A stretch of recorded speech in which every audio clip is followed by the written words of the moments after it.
Hi everyone, thanks for joining me for this video today. It's going to be about what happens to people with borderline personality disorder if they don't get treatment, if they don't get help.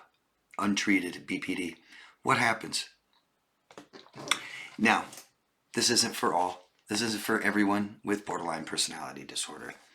I've been researching and studying this disorder for many years, and there is a ton of misunderstanding and stigmas about this disorder that I believe, I've been able to work around and find truth to this disorder.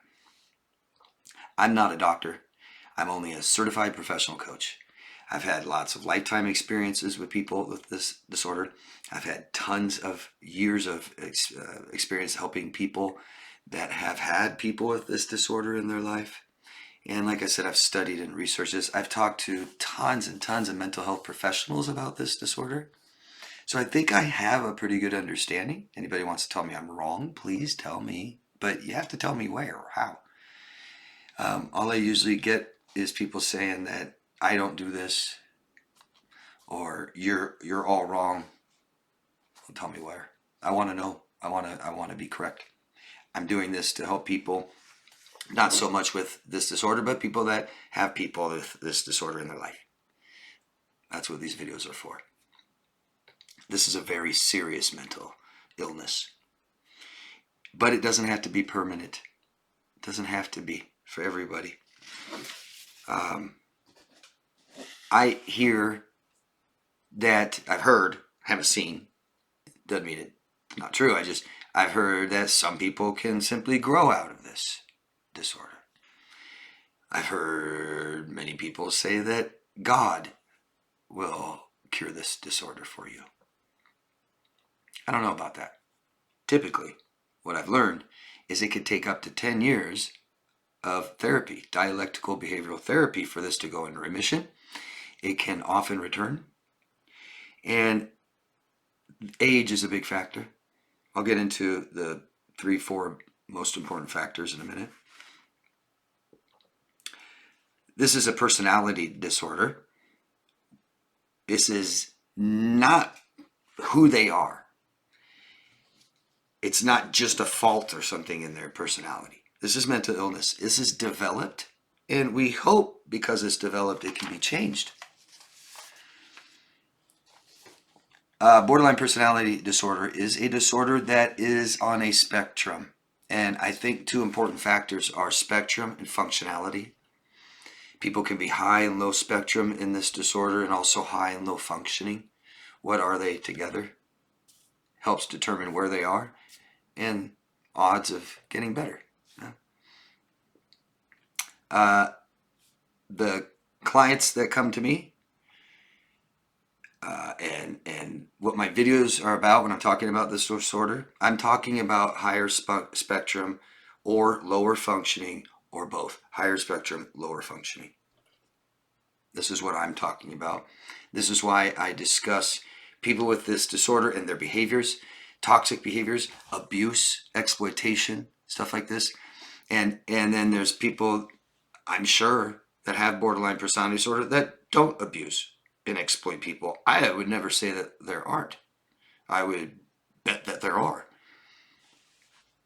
But I'm talking about extreme cases. That's why I'm doing these videos. That's why people come to me for help. Higher spectrum, lower functioning typically means more DBT therapy. Maybe less chances for remission. I think the most important factor is age. Big time. Your brain stops growing at about 25, 26. Maybe different for male and female.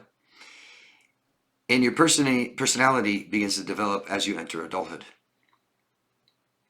Our brain makes us better at what we do. You create neural pathways and a neural architecture by what you're doing, by your behaviors, the choices you make. Your brain's trying to make you better at it.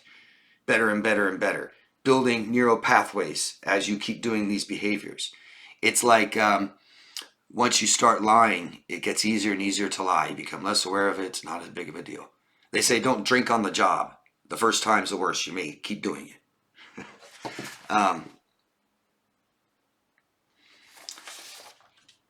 So I think the first factor is where are they in the spectrum and functionality.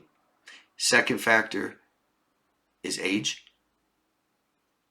As you get older, it's harder to change. You can talk to any mental health professional. It's not just me telling you, but as clients get higher in age, they're less likely to change, less likely to take your suggestions, less likely to cure something major, make major, bigger changes in your life. Maybe just a couple, few small ones. Third biggest factor. Are they able to understand the problems they're having, what the problems are? Are they able to see that the problem is theirs to own and theirs to change?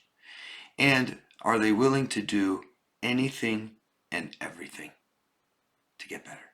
Because that's what it takes. When you're talking about bad behaviors, and I was just talking about them a minute ago, and how difficult they can be to change, and because they're so difficult to change, they can't just change behaviors. They have to understand and learn what the correct responses, behaviors are. Like a drug addict who can't make themselves feel better or function without drugs. Like a crutch. You can't just take the crutch away without teaching them how to cope, how to manage, things like this. Cope, learn, communicate, regulate yourself. And so let me be very clear about something. That borderline personality disorder doesn't do these three things. Borderline personality disorder doesn't exploit people. It doesn't abuse people, and it doesn't dehumanize people. People do. People are doing this. The person, not the disorder. Oh, I have BPD. Great. And? Oh, that's a reason you're doing it? No. Doesn't work. Right? Self-awareness, self-reliance is what's lacking when they exploit you. They're lacking the self-awareness of who they are and the ability to rely on themselves and care for themselves. You would have to stop, if you want someone to get better, if someone has to get better, stop abusing people. Stop lashing out and projecting and gaslighting and controlling and threatening and lying and cheating. Dehumanizing people, objectifying them.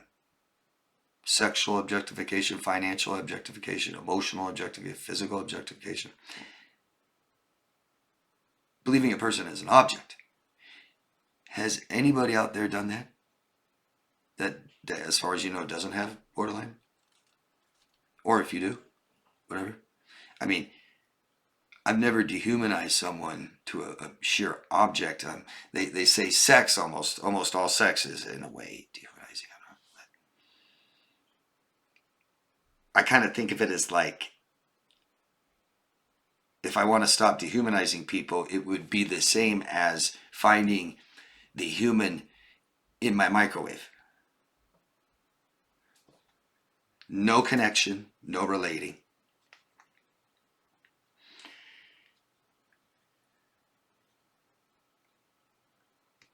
What's really important is people that lack empathy and compassion and remorse.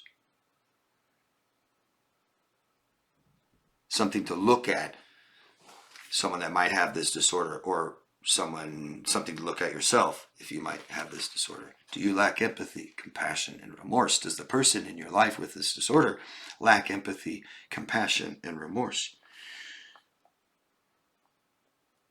They may not value some of the things you value. One, simple, respect, right? Do they respect your human rights? The right to live and have a job and make an income, and right to peace, and right to privacy. I don't know if you can teach that in DBT. I don't know. I've never taken it. I haven't heard. No one's told me if they teach these things in dialectical behavioral therapy. When untreated, think of this disorder and stress kind of going hand in hand. Childhood stress and trauma creating this disorder, developing this disorder. And if it's going to be untreated, typically it means more stress. Low functionality means I can't form and maintain healthy relationships. I may not be able to keep a job, live in one place. Higher spectrum means I may not be able to, or I feel so anxious and so depressed and overwhelmed all the time. Stress. This kinds of stress, untreated borderline, can lead to self-harming behavior, taking your own life tendencies, negative thoughts and feelings, violence behavior. I have to talk in code on YouTube. Plus more mental illness disorders, diagnosis, anxiety disorders, depression disorders, addiction disorders, obsessive compulsive disorders,